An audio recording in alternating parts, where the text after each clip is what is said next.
Two Girls, One Ghost. Two Girls, One Ghost. And we are your ghostesses. That is Corinne, and Hello. I am Sabrina. And Payne and I were in Atlanta this past weekend, and the witches were out. What do you mean by that? We went to this whiskey bar, and Payne was paying at the bar.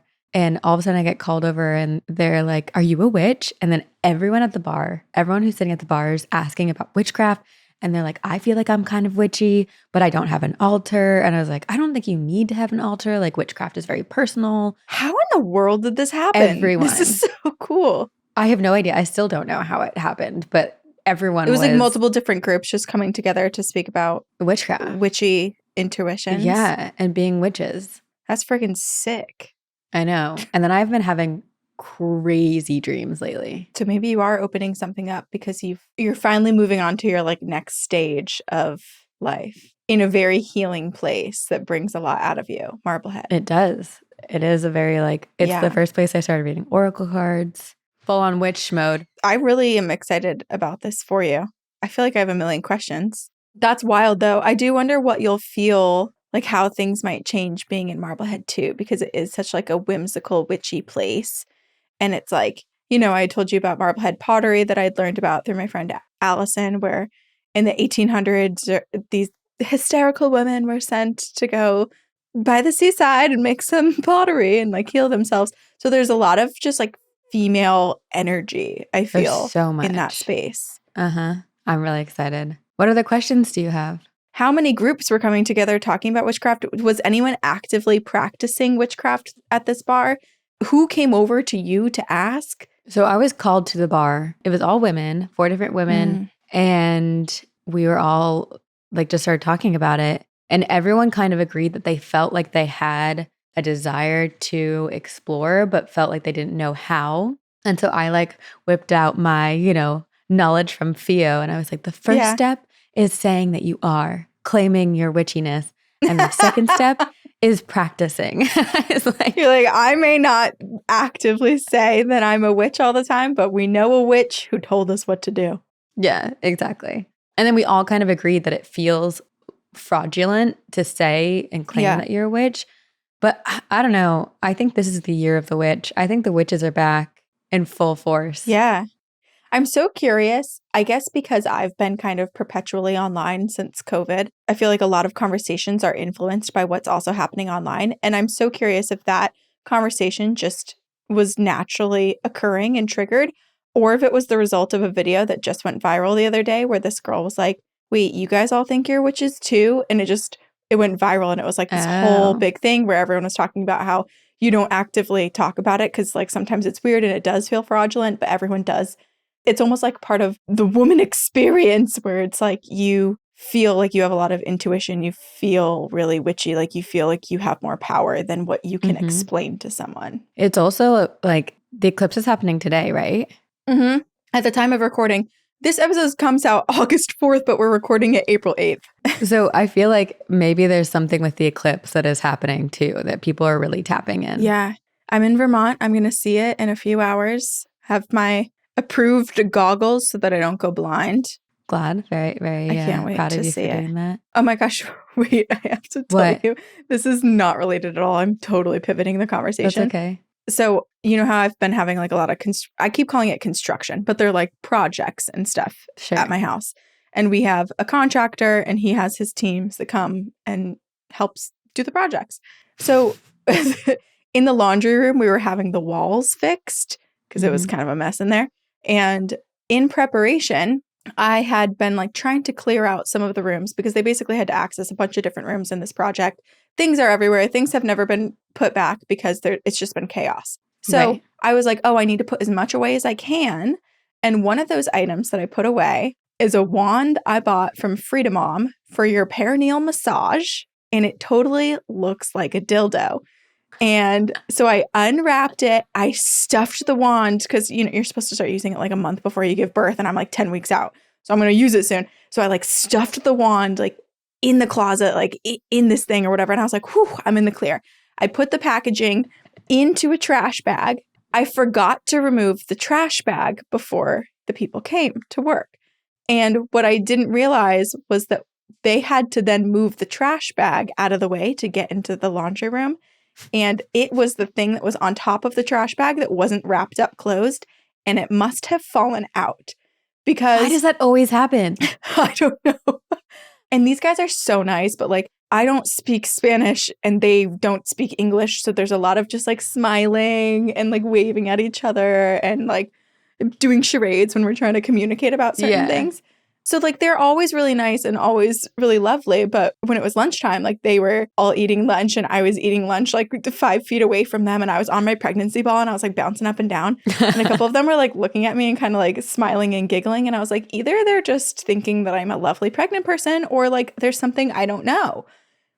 And later that night, I walk upstairs and my dildo packaging is basically what I'm just going to call it at this point, was neatly placed on top of a pile of laundry. And I was like, oh, fuck.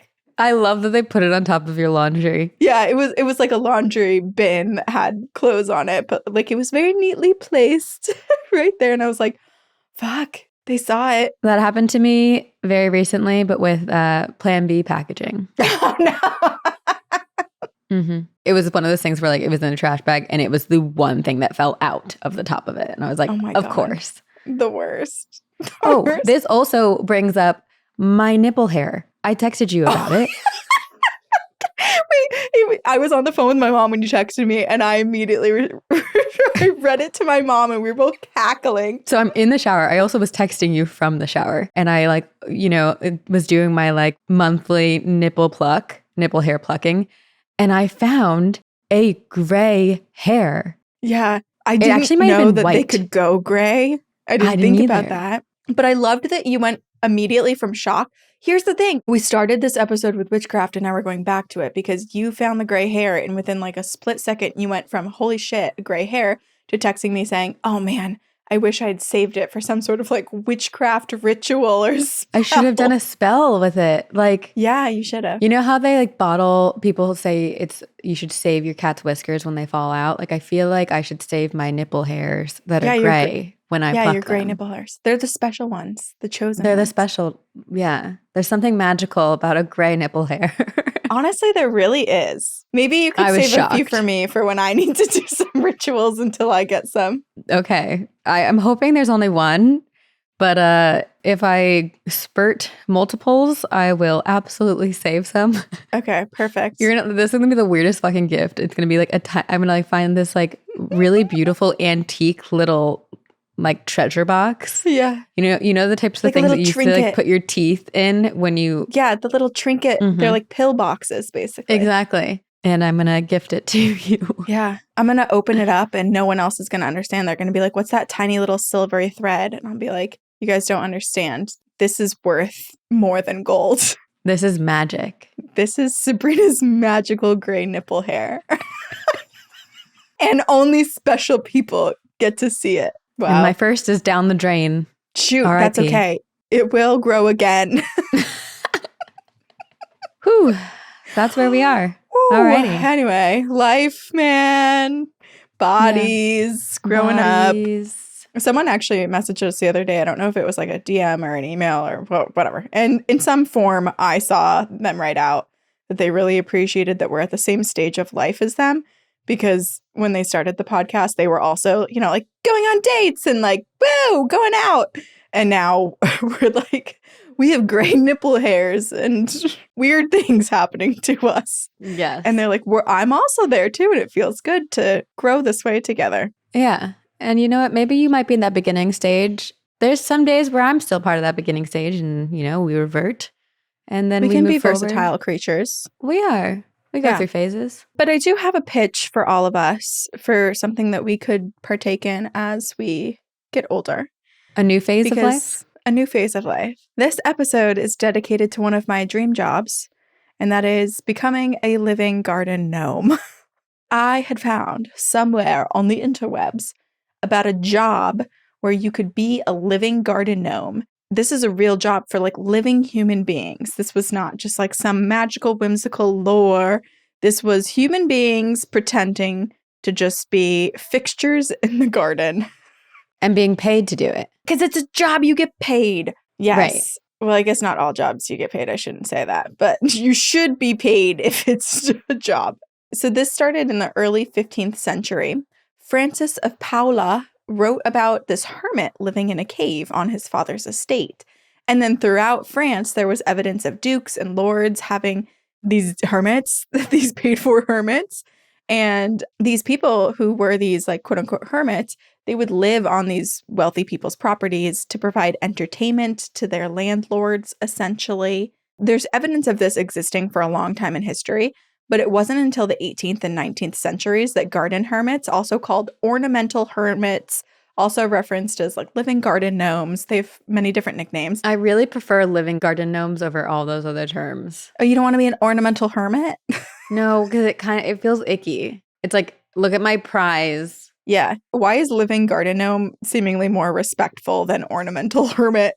They're both odd, but... Living garden gnome seems like a choice, whereas the other one seems like a forced upon title. That's true. In ways, we'll find out that some of it was by choice, some of it was, kind of testing out someone's free will and what they were willing to do.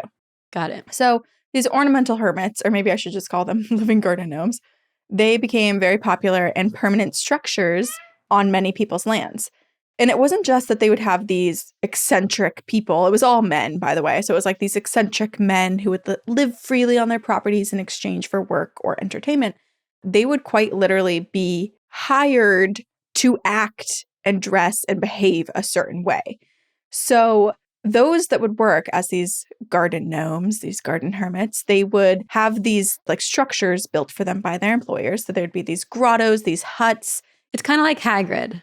100%. I was going to compare it to Lord of the Rings, but it's exactly like Hagrid too. Like it feels like there's supposed to be these like really natural, lived in, like how is that even standing type of structure. Okay. And these people would be encouraged to live there permanently. So if you thought living as a garden gnome was you showing up to work at 7 a.m., chilling in the garden, and you're gone by 5, that is not how it works. You were living on the estate. This is a full-time employment. Full-time employment, yes. Their homes would be built with heaps of stone. They'd be covered with moss and shrubs and really made to look disheveled. In some cases, people would construct makeshift caves to make it seem like the hermit was coming out of the cave, like in the little hillside of their property. People would go to these extremes. And the owners of the land, here's a perk with the job. They would feed them. So they would give them, maybe not the house they want to live in, but they'd give them a place to stay. They would feed them. So their servants would come out multiple times a day to give them like meals and snacks or whatever. And really, the hermits were expected to just like be there, to always be in the garden, to be a living statue. Was the function supposed to be like a scarecrow? Was it supposed to protect the gardens? Or was it truly just an entertainment purpose of like, oh, look out yonder in my garden at my gnome? It was dependent. For some of the jobs, the wealthy people who had employed these hermits, they would be like, I want you to be here so that when I go for a stroll with my wealthy friends, we can wander through the garden and you're essentially there. For some people, they were like, you cannot speak at all, like never, ever speak to any human. You should just be almost like in your own world, meditating or reading or like doing something like that. Oh, but they could read? Yeah. Okay. So they didn't have to just like sit there and like stare. No, there blankly. are props and stuff. Unless they were someone who was like, your boss tells you that you should just pretend to be meditating the entire time. There were stipulations. Okay. It was like different employment contracts, like different things were required of different people. But for the most part, they were really supposed to be these contemplative creatures just kind of like moving slowly about the land. But in some cases, they were also asked to make themselves available for conversation for the guests. So the people who owned the land weren't necessarily going out and conversing with their living garden gnomes. But if they had friends over, they'd be like, oh, let's go ask the hermit, because hermits were, very wise and contemplative and trying to understand like their existence and how it works with the world and like going back to simple times and whatever. So they'd be like, oh, we can go stroll and see my hermit in the garden. And that hermit would have to make themselves available for conversation about like heavy topics too, like enlightenment and giving life advice and all of this sort of stuff. So they were these living installations that... So they were kind of like philosophers. 100%. And depending on their employer, they had kind of like a wide array of skills and abilities, like why you would go see these living garden gnomes. This is one of those things where it's like you look back at different eras in history, and I'm thinking of the Protestants in 1600s, 1700s before the Salem witch trials, where they weren't allowed to play with toys. Like they had like wooden objects and that's it. It's just like this boredom that is festering, and they're like, well, what can we do now? It is interesting how things change. And I feel like this one's interesting because, like, yes, it was very popular in the 18th and 19th century, but there is evidence of these sort of like ornamental hermits existing for a lot longer than that.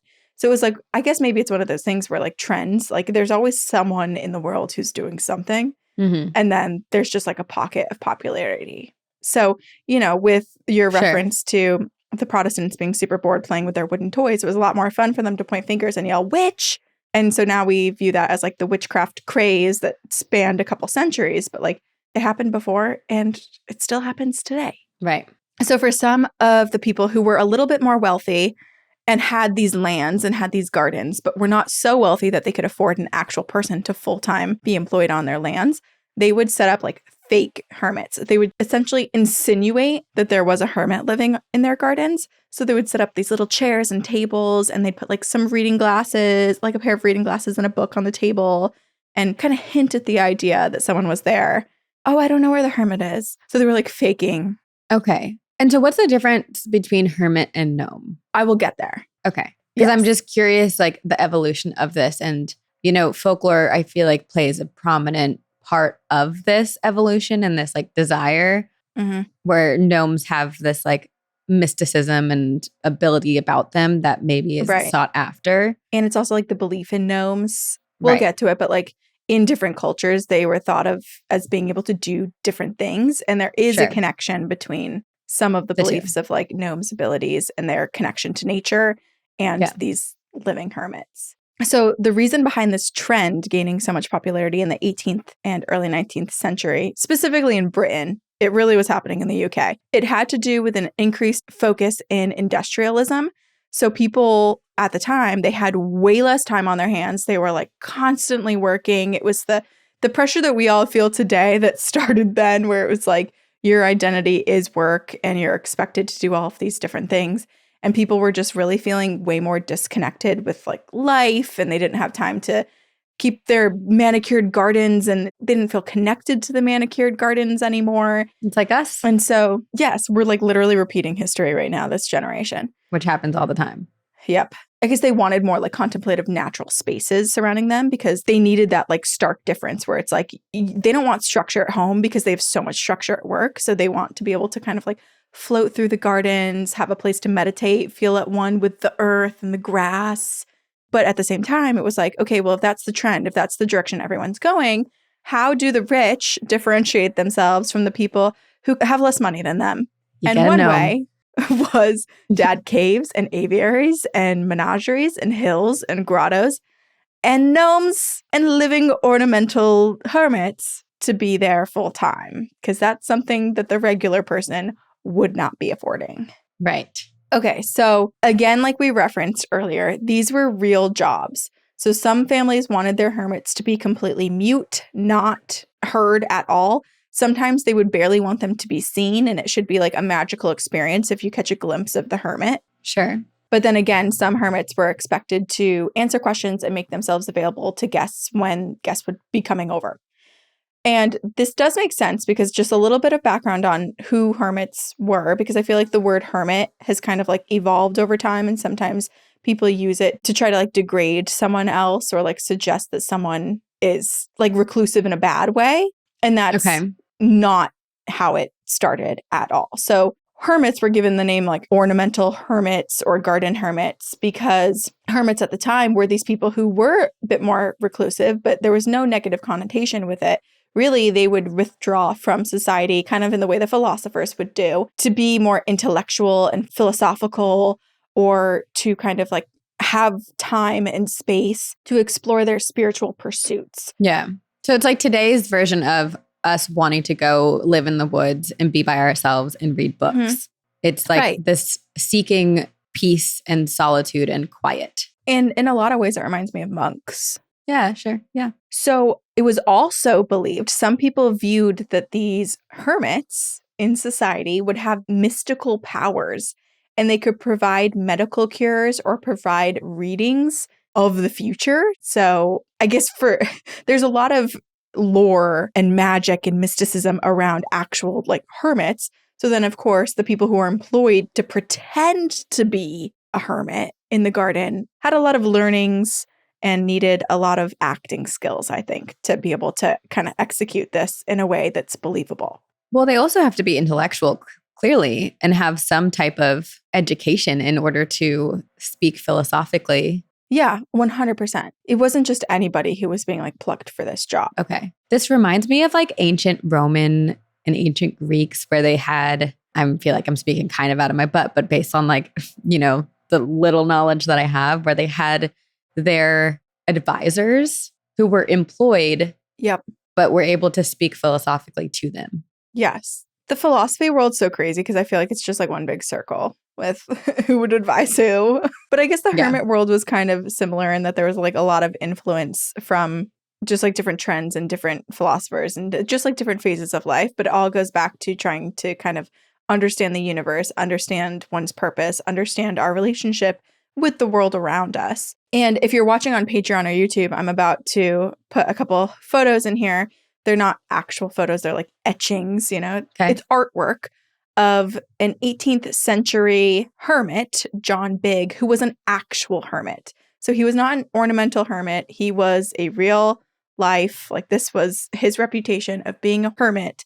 But I'm including the etchings of him because I think the way that he dressed is a good... What is he wearing? I know. He looks like he's wearing a costume, and that is essentially what a lot of the ornamental hermits were expected to look like. They would have the big scraggly beard. They'd have, like kind of like the old patchwork, multi-layer, just you've been wearing these same clothes for a long time. I feel like we're in Narnia. Yeah. And it is a little bit gnome-like too with some of the hat situations. Wow. Yeah. I'm very curious about this outfit because it kind of looks like there's holes in it too. It does. And I don't know if that's supposed to be missing holes or if that's supposed to be like true patchwork sort of like stitched together. I have no idea, but that's John. That's John for you. John the hermit. Okay. But being a hermit was not all rainbows and butterflies. If you're thinking right now, like Corinne, you opened this up saying that this was a dream job. You talked about how you just get to act and have free life in the garden and free food and a hut to live in. Is there a catch? Yeah. Yeah. Some of these employment contracts were super strict and crazy. So I'm going to give some examples of some of them. Apprehensive here. Yeah. Right. It's like I want this to be one thing, but I know that that's not the case, especially given that this is 15th century. Is that what you said? Well, there's references in the 15th century, but most of this happens in the 18th and 19th century. Okay. But still, it's like, it's still you look at that time period, you understand that it's probably not as whimsical and dreamy as we want it to be. No, it is not. Yeah. And a good example of this is Charles Hamilton. He was an 18th century British aristocrat, and he was a member of parliament. And he wanted himself an ornamental hermit. So he was like, I want to hire someone. Here were his requests. For a 7-year term contract to live in the sprawling gardens of Paineshill Estate. So you're like, oh my gosh, 7 years? I think I could do that. Like steady income coming in? Sure. But the hermit was not allowed to speak ever. Completely mute, total silence. Even the servants that would bring this hermit his meals, not allowed to converse. Like literally would not be able to have any human contact or interaction. Why? Right? He also would have to wear a goat's hair robe. He cannot cut his hair ever. Same goes for his nails and his beard. Okay, the nails, I'm not a fan of. I know. Like, come on. Some self-care. Maybe he'd make like a rock and just like scratch his nails on the rock. I don't know. This was like too specific. Yeah, it's really specific. It's like weird. It's like... It feels like a power kink. I was literally just about to say that. Yes. Yeah. It does feel like a power kink. Odd requests, and you know it's something that would hurt someone else. Right. And he's doing it because he can. He's doing it because he can. And it's like, it rides on the line of like someone feeling desperate enough that they're like, I think I could survive that. But it does hurt them in the end. Totally. So this ornamental hermit would also not be allowed to wear any shoes. They would not be able to have any visitors. They would never step outside of the estate for 7 years, like could not leave the estate at all. And in return, they would be paid, in today's money, $130,000. I have no idea if that was an annual salary or if that's what they would be paid over the entire 7-year contract. I can't believe that's a yearly salary. And also, if they're working there for 7 years, yeah, they're getting paid, but they can't leave the property. They can't speak to anyone. So what are they even doing with that money? Well, and also that's not enough money. Like to be completely alone and have to abandon taking care of your body in certain ways to be paid like what? What does that equate? It's like $18,000 or something a year. That's nothing. That's not worth it for But if you're desperate, mentally then, what you'd go through. Right. See, this is one of those things where like he's clearly seeking someone who's in need of finances and maybe in need of home, like of housing and a little bit desperate. And he's taking advantage. 100%. Okay. So Charles Hamilton, he places an ad with all of these stipulations in extreme detail. And surprisingly, there are some answers. Some people who are like, hey, I think I could do this job. This sounds fine. And the person who got the job was named Mr. Remington. Have you seen the new Wonka with Timothée Chalamet? No, I wanted to watch it and I started it for like 5 minutes and then it just got such terrible reviews and the first 5 minutes didn't dazzle me, so I gave up pretty much immediately. I watched it on the plane the other day. I wouldn't recommend. And I didn't realize how musical it is, but it kind of gave me like Little Orphan Annie, Sweeney Todd vibes because he checks into this like place and they seem super nice, but they have him sign a contract. And then because he can't pay all the dues, he's like basically stuck in indentured servitude for years and years and years, along with all these other people who got tricked by the contract. Yeah. And it's just like people taking advantage of people's misfortune. Happens all the time. Yeah, still happens. Okay, so Mr. Remington, there's no record of his first name, but Mr. Remington, he's the one that gets the job. He goes to the estate. He's fully ready to hermit it out on these beautiful lands. But just 3 weeks later, he is fired. And you're like, how does a hermit get fired? Maybe. Did he talk? That's what I had first thought. But no, he did something so much worse. What did he do? So much worse in terms of the contract.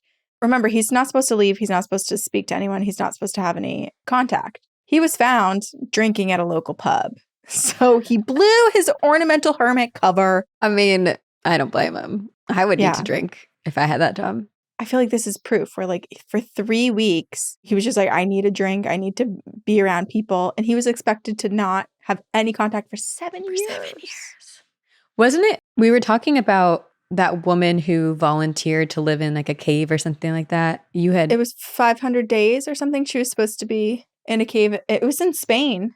And when they went to go get her after the 500 days, she thought she was on like day like 200 something. She quite enjoyed it, it seemed. I'm curious for everyone who's listening, how long do you think you could live in complete silence and solitude? What do you think for yourself? If I had books and Leia, it's one answer. But if I didn't have any of that, it's a very different answer. I agree. I also feel like sunlight plays a big part. Where it's like if I were on an estate or like if I did have like a farm and land and could be outside in the gardens and explore, it would be very different than being in a dark cave. I would have to speak out loud to the animals and nature around me, or else I really know, like I truly know I would lose it pretty quick just inside my own brain.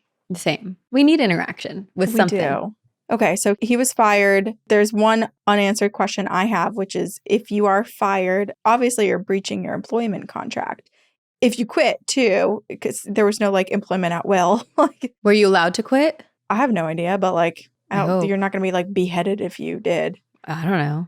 I don't know if they would be paid though. Like I don't know if you're fired or if you quit, you get paid a certain amount, or if like that's just time wasted. I'm not sure. I'm like thinking of this as a rental property contract, you know? Like what are the clauses? How do you get out? How do you get out? What are the repercussions? Mm-hmm.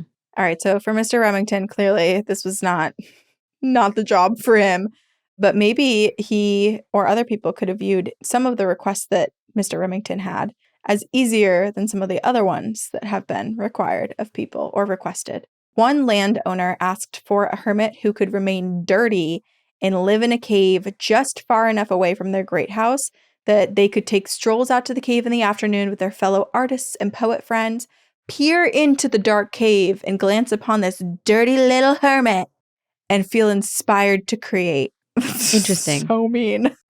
So mean. It's like a zoo. I don't like that. Right. It totally does feel like a zoo. And it's like they're meant to look like they have a lot less like fortune than they do. You know, like there's some enjoyment in looking upon someone who appears like to watching someone be struggling to survive.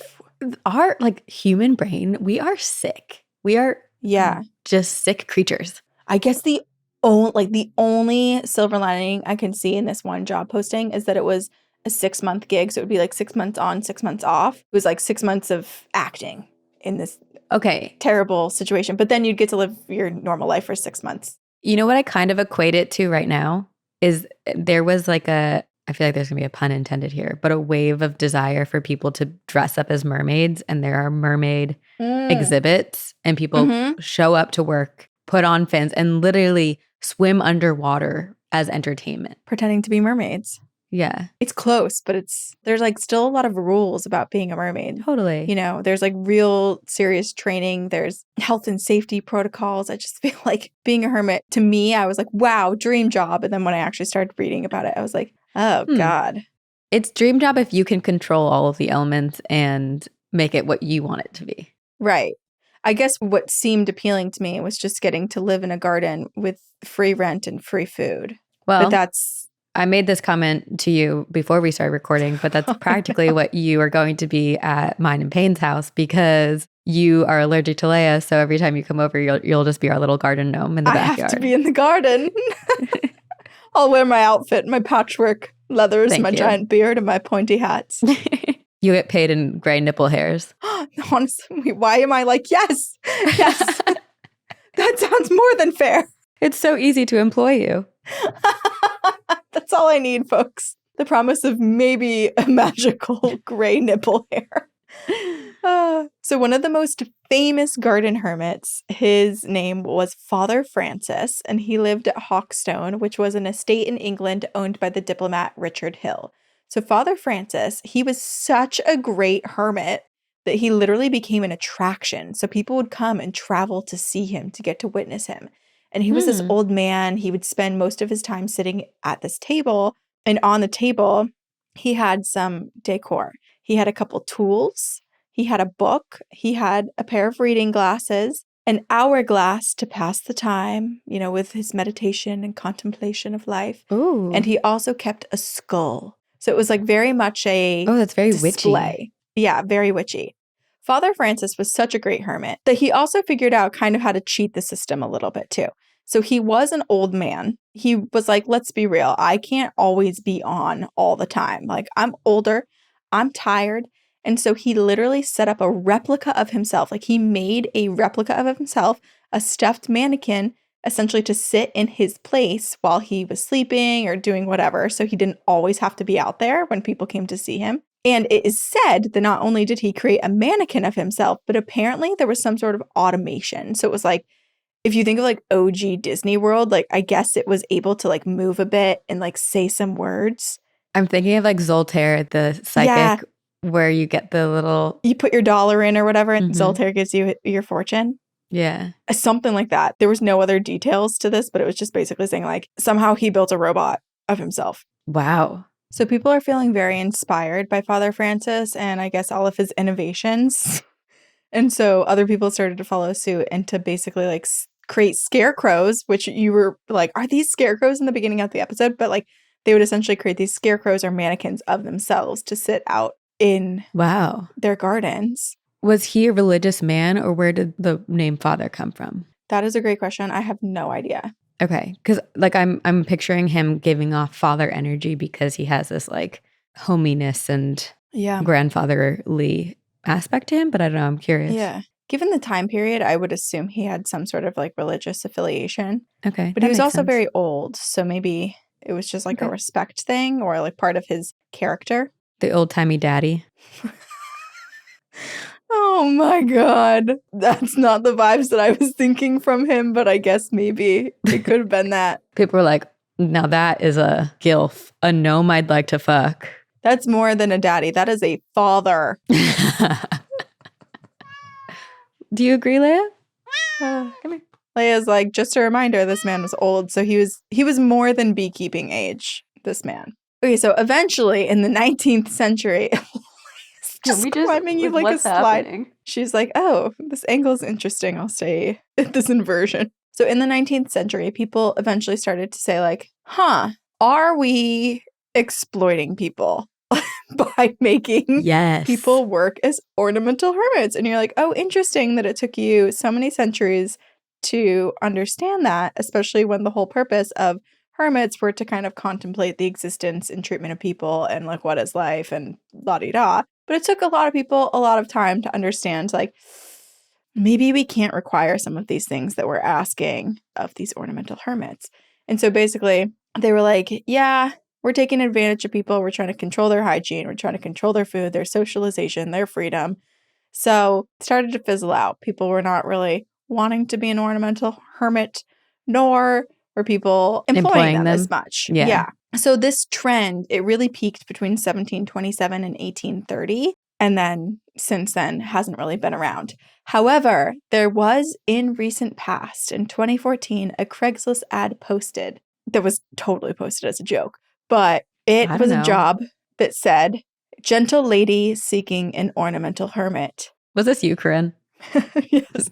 Me, a gentle woman of good birth and in the bloom of youth, possessed of vast estates and holdings, including a natural cave under a waterfall in the midst of my Edenic gardens, ideal for hermit life, of refined sensibilities and a melancholy disposition. You, an ornamental hermit, not younger than 30, not yet older than 50, possessing a great grizzled beard, true lover of solitude, unafflicted by any social diseases. The successful candidate shall be provided with books, water, spectacles, a cape, an hourglass, and food from the house. And sex, too, right? Like, for sure.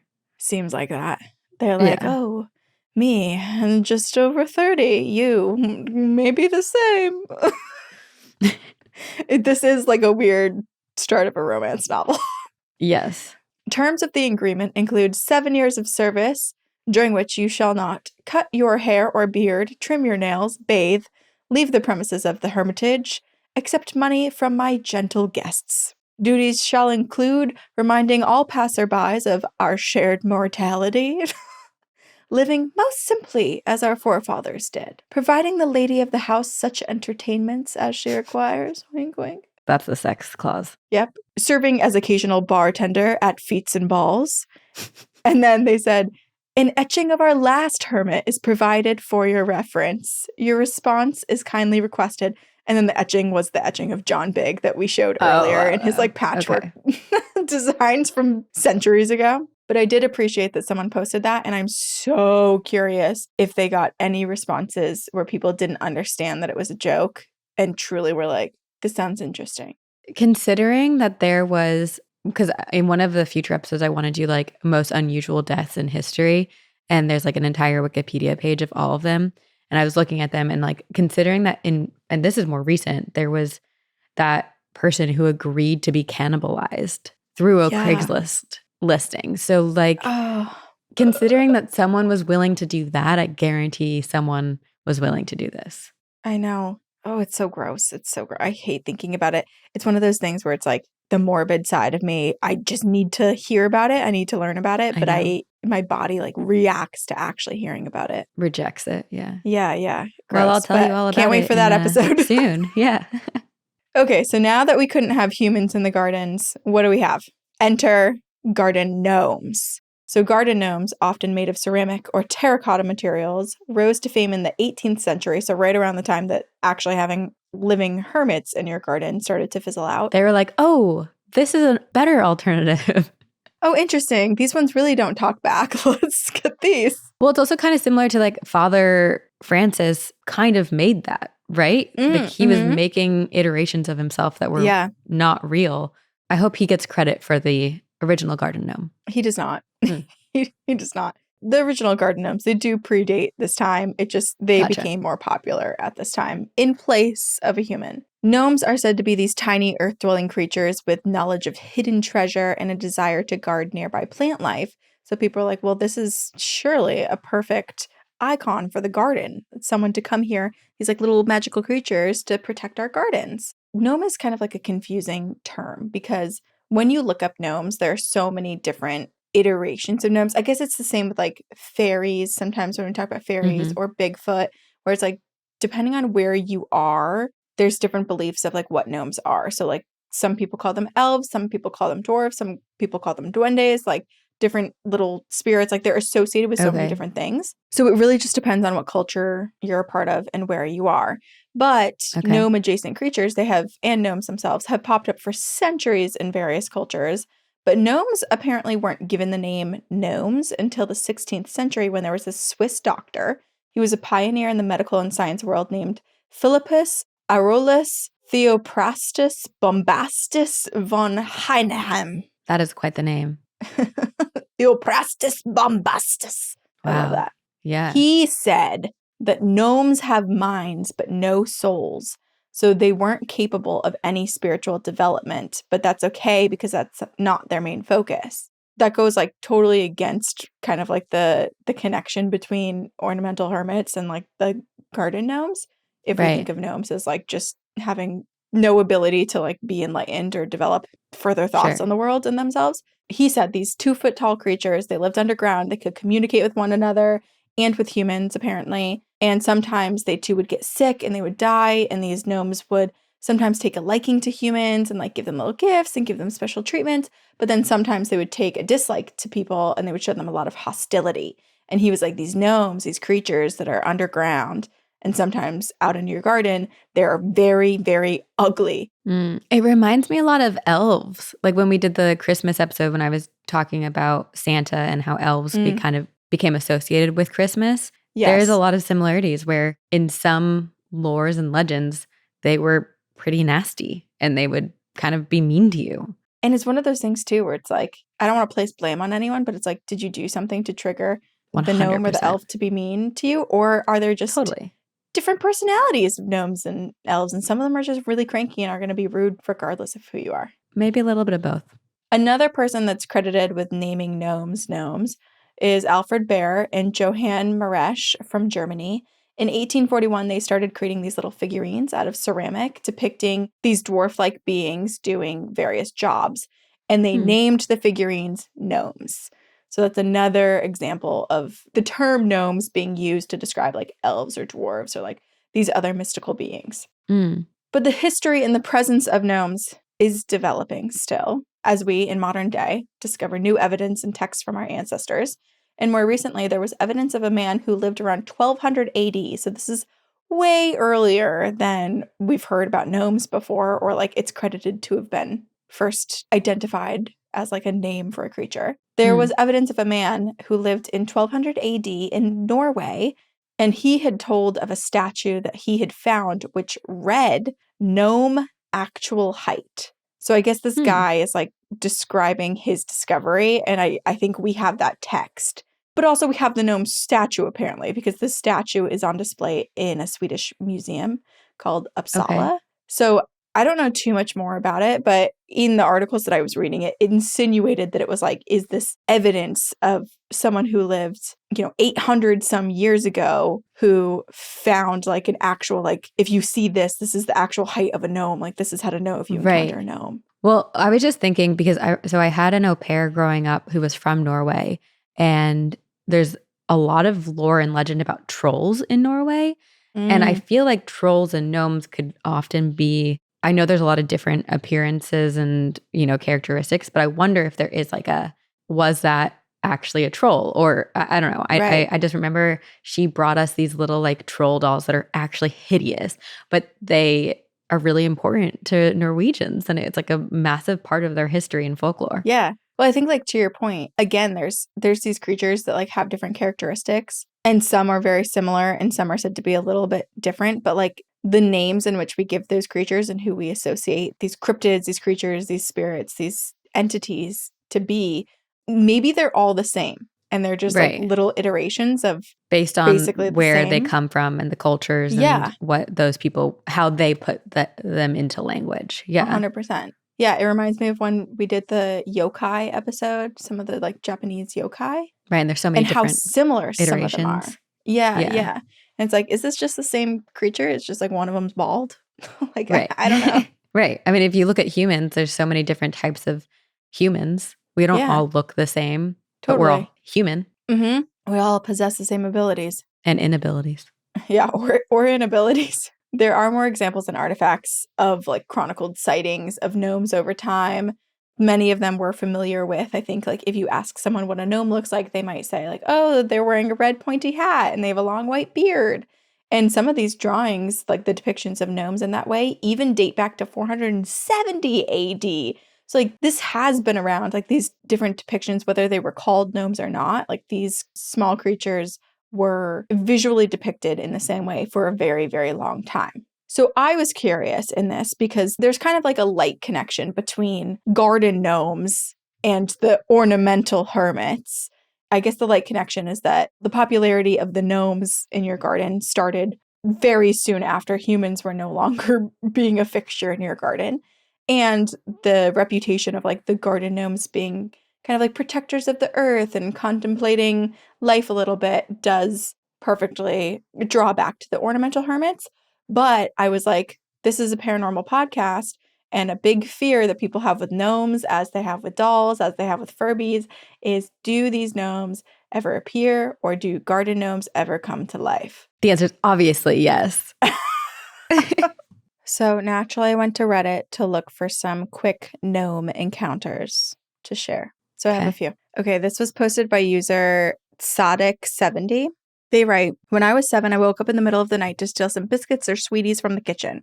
Our kitchen is right beside our conservatory, which has big open windows and allows you to glance into the garden. While eating, I heard some chatter outside. Curious, I went to go peer outside, and what I saw was these 3 little men in red pointy hats outside in my garden.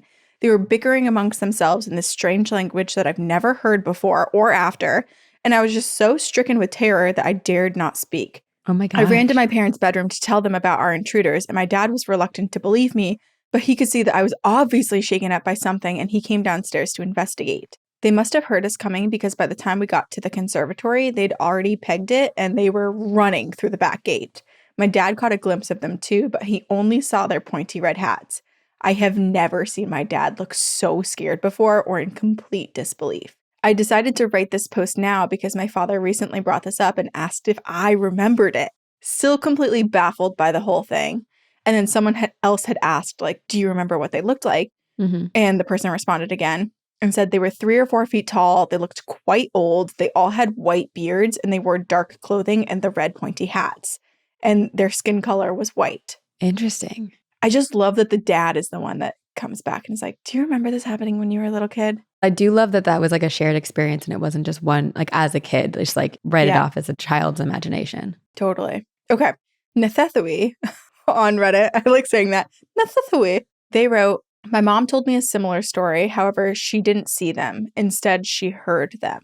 She was staying at my cousin's house, and this happened at the start of her stay. She was sitting on a wide bench, a papag, and she heard a small, squeaky voice from underneath the bench. It asked her cousin who she was, meaning my mom, because she looked unfamiliar. My cousin answered that they were cousins, and her cousin later told my mom that this was a duende, a gnome/dwarf, who was very friendly and often visited the house. My mom isn't typically a bullshitter, and her mystical stories are often backed by recollections of other people. Like, there are witnesses who can attest to them. Wow. So this child is like befriending the backyard gnomes. And someone else responded when their username is Cocohobo, and they said, you just reminded me of a memory that I have, and I've tried to convince myself that it didn't happen. My parents had recently purchased a gnome for the garden, and it was sitting on our counter. I walked out of the kitchen, and I turned around because I forgot something, and now the gnome was sitting upside down. I was the only one home, and 20-something years later, I still will randomly think about this. Do you have any gnomes in your backyard? No. Do you want one? I did consider it. I think I'm scared. I still think that they'll come to life. Yeah. I feel like if you do decide to do anything with that tree, the acorn tree, we can like create a little fairy garden for it. And maybe then we can bring out a gnome. I like how I'm a part of this now. Like I get to decide. Because I'm your neighbor now. We're neighbors now. So you do. I don't know. Would you have one? It doesn't really fit my aesthetic. So yeah. For that reason, probably not. You could have some interchanging gravestones for that body That's mound what in we the would back. do. Yes. Yeah, and maybe you could do like a here lies a gnome who tried to fuck with my garden. Right. And honestly, they can enjoy the garden as much as they would like as long as they don't wreak havoc and they don't hurt us, you know? Yeah. I think that's a fair agreement. It is. I would be fine with gnomes venturing around my garden if they're seen from a distance. Like if I'm coming out, I don't know, I'm scared of them, to be honest. I think we're scared of a lot of things here at Two Girls and Ghosts. Okay, I have one more story from Reddit to end us on. Okay, this is from Zildarian1, and they write, a few years ago, I suddenly woke up from my sleep, which never happens. And when I opened my eyes, I saw a gnome inches away from my face, observing me. I found it odd, mind you, I was just waking up, so I really didn't have any time to process it and get scared. So I lifted my head from my pillow to look at it better. And as soon as the gnome realized that I was awake, he got startled because he definitely was not expecting me to wake up and slapped me back to sleep. The slap didn't hurt at all. It just felt like this sort of magical power to pull me back into sleep. Oh, it was really so cool. But he looked just like the garden gnomes do. Maybe a little bit older and a tad bit uglier, but still, he had a red pointy hat, maybe had a beard, and he was like 19 inches tall, excluding the hat. I do have to say that he was absolutely not malicious. I didn't get that vibe from him. I think he was simply curious. I'm absolutely obsessed with this story. Right? Well, it kind of makes me think like it has alien vibes to it, where it's like with a physical slap, but kind of being able to manipulate their reality. Yeah, it's like such a silly visual. It's like picture like an actual like human's head, which is clearly so much bigger than this gnome's, being so close and like leaning up, and then just the gnome is basically slapping a giant to sleep. That's wild. I know. So knowing all of this, perhaps you're like, maybe ornamental hermits are a better option to garden gnomes. Yeah. Because sometimes garden gnomes come to life and they slap you into unconsciousness. But on the flip side, you could befriend them. They could come venture over and hang out with you when you're sitting on a bench. Maybe you could be adopted as one of their own. I don't know. Will I consider being a garden gnome? Maybe. Would I consider buying a garden gnome? I feel more on the fence about that. Okay. Well, I have a story that actually I think might make you want to buy a garden gnome if hauntings ever occur to you. I'm intrigued. So this is from our listener, Mira, and it's just called My Ghost Story. Hi, my name is Mira, and I'm brand new here. I'm a fan. I don't exactly know how to do this because I've never sent an email like this before, so I guess here we go. You're doing great. I live in Oklahoma, and I've experienced multiple hauntings in multiple houses. It started in about 2014. My little sister, who was 7 or 8 at the time, was passed out sleeping, and I was 12 at the time. I woke up and heard her screaming. So I ran in there and I find her sleeping peacefully. This happened multiple times in one night where I'd go back to my room and then immediately lay down and hear her scream again. Go and check on her. She's sleeping peacefully. She screamed about a face and it terrified me as her big brother. But then after we moved, the little boy of the family we sold the house to said it was haunted. So his parents and my parents had the kids describe the ghost separately. Both kids described a little girl who liked to prank them and play. After we moved, everything got more intense. We were all watching TV together when a Monopoly box went flying about 4 feet, and it was set firmly in the back of a bookcase. Then, one time while I was home alone, a pen flew 10 feet straight across my kitchen, and it freaked me out because I was truly watching a ghost show at the time. So I put the pen back, and not even 5 minutes later, it happened again. So this time I got angry and I threatened the ghost. Honestly, it was all me faking confidence trying to intimidate it, but it worked, and the paranormal activity only happened when I was not home. Wow. My parents and siblings have also seen shadow figures run across the yard at night, but I got a gnome to be a protector of my space. I named him Grandpa Tom, and no activity has happened in any room when Tom is in there. I've moved him around a lot and tested it out. I really like your show, and I hope you found this interesting. This is really interesting. This Grandpa is changing Tom. my perspectives of garden gnomes because maybe you just have to assign the gnome a job and a purpose. Yeah, to protect. Right. Because normally they protect the gardens, and that means nothing about how they interact with you. And so if you just let them in the gardens, it's like, okay, well, maybe that's when people are having these scary interactions, because so long as you're not wreaking havoc on the garden, you may or may not see them, or they may just find you interesting and be like, oh, what's that? But if you're like, no, you're supposed to protect me and protect these spaces, and not let any of these other creatures fuck around, then it seems really successful. Yeah. Where's the gnome from? Is this just like a regular, you went to like a garden supply store, you went to Walmart, got a gnome? Or is this like a haunted gnome? We'll have to ask. Yeah. I want to see a picture of Grandpa Tom. Me too, actually. I'll ask. We'll do a follow-up and hopefully we'll get a photo. Yeah. If you have a gnome or if you've seen a gnome or if you have garden gnomes and believe that they are keeping it safe, please let us know. And then also if you have any paranormal encounters at all, please email them to us at twogirlsoneghostpodcast@gmail.com. You can rate and review on iTunes, or Spotify, wherever you listen. You can tell everybody about us. It's a pyramid scheme. And you can head over to Patreon because we have some really awesome stuff over there. You get every episode ad-free 1 week early. We have quarterly book clubs that do usually happen more than quarterly. We have campfire stories every Tuesday night where we are live telling ghost stories and bringing people on stage with us. We have exclusive merch discounts and stickers and all that good stuff. So head on over there. It's $5 a month or less than that if you pay annually. Yeah. And tell your friends about our podcast. It's the Pyramid Scheme. So just tell 2 people, tell them to tell 2 people, and then you get promoted and get 0 gifts except for more ghost stories. That's the best thing. And thank you so much to our editor and producer, Jamie Ryan, for editing our podcast. We're so grateful for you. And thank you to all of you for coming back each week. We love you. And we will see you on the other side.